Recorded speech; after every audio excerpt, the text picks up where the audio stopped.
群架，互相打，然后很凶猛，所以我觉得摇滚乐来到中国其实是帮助中国政府解决了一些社会问题，因为有很多的年轻人啊，他可以通过音乐来表达自己的情怀。中国的重金属乐队，他们的音乐里反映了很多中国的不公平的事情，政治方面不健全的事情，贪官污吏干的一些坏的事情。有些中国人生活不好、贫困，或者是受到不公平的待遇这种事情。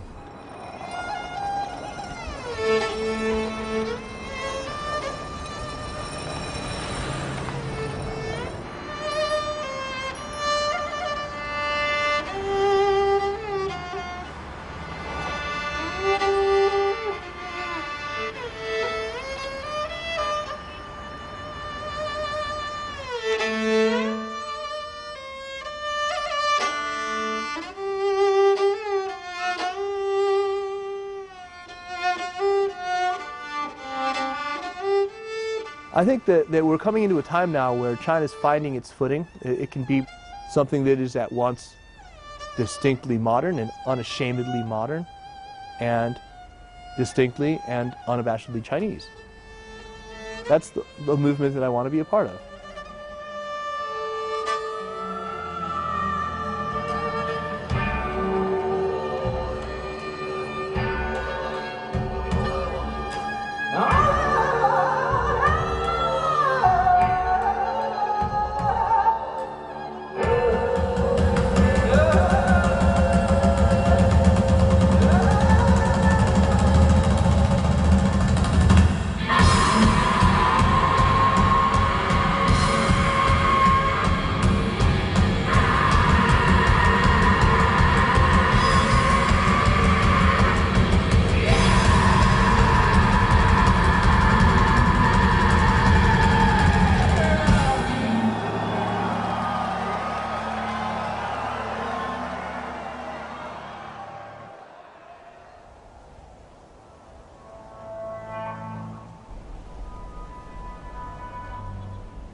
So I've just traveled to two of the world's most populous countries, India and China, where no major metal bands have ever toured.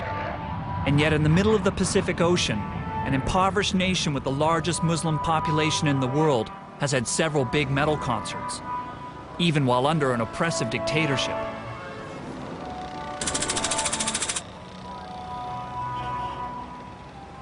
We're now facing the fifth or the fourth the biggest population in the world, with nearly 300 million people living in Indonesia. Unemployment here is staggering, how bad unemployment is. I mean, officially, it's only like 10 or 11%, but unofficially, it's probably more like 40%. Right. You know, and that's a lot of people. It's a big country. You can be in like the most plush, corporate, high-rise, you know, area, and then right next to it, there's like shanties right there on the street. I mean, people literally live in the gutter. And it's ironic to see so many poor people in the country who has a mountain of diamonds, sea of gold. That's ironic, huh? That's Indonesia. Hello, Indonesia! Non-conformity in my inner self!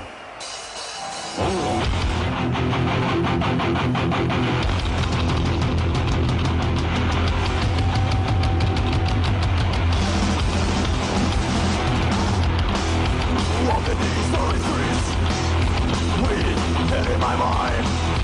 Fears gone the world. I won't follow rules. But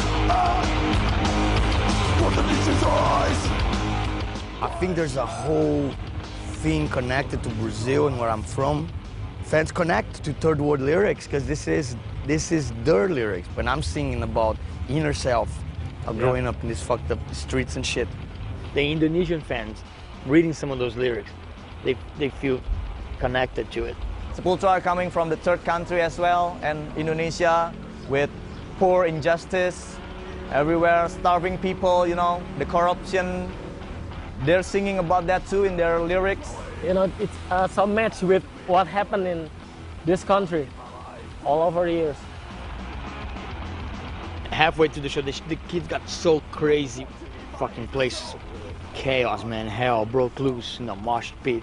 A couple minutes after that, they stopped the entire show and had these huge bamboo sticks. And they were like kind of beating like the first row of kids. And they made 20,000 people sit down on the floor without making one sound. You know, like, I never seen anything like that in my life. You know, it was like, none of us, man, I think we're like, holy shit. We played for the first time ever here. We're so fucking proud to be playing in front of you. I'm sorry for everything that happened tonight. It's a lot similar. The kids in Brazil or in Eastern Europe, rebellion, fucking pissed off, real pissed off about the shit, the way the life is how they had to, you know, they grew up in this shithole and pretty much gonna die in this shithole. So what do you do about it, you know? So metal comes in.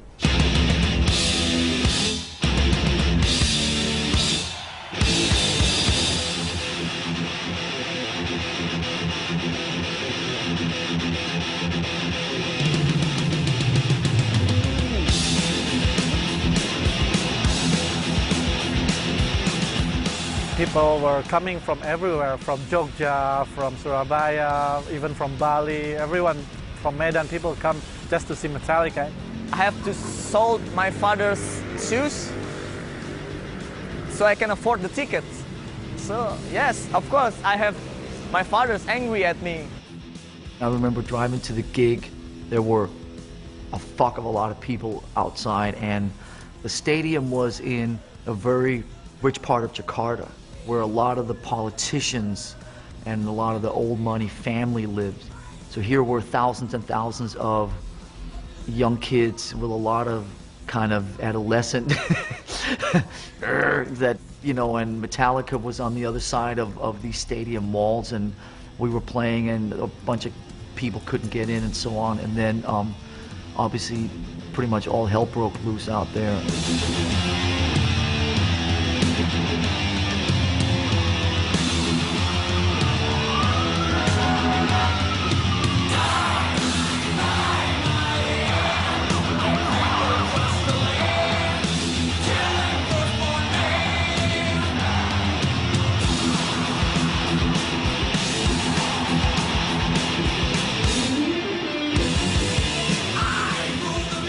We're sitting up on stage playing, doing our thing, and you can see like fires and smoke and all the, you know, police sirens and, you know, all that crap. And it was just, they basically just fucking tore the whole neighborhood up. The army chased us and was like, I was yelling, sir, I got tickets, I want to get in the stadium. We can't get in the stadium. And he was like staring at us, you black t-shirt fucks, you all communist, and then start swaying with everything, and we just run away. And I got hit in my head too.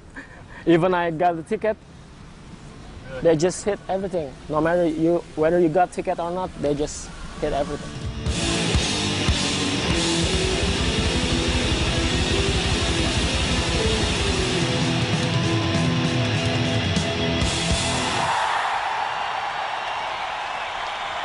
After the Metallica's concert, they banned all the metal show. They banned all the rock concert from the international acts, of course, because they thought that it's kind of bring a bad impact for Indonesian youth. Because, you know, it's like a mass demonstration. Yeah. It's like a mass demonstration, just like what we had in 1998, the May Revolution, while Suharto stepped down by the student movement.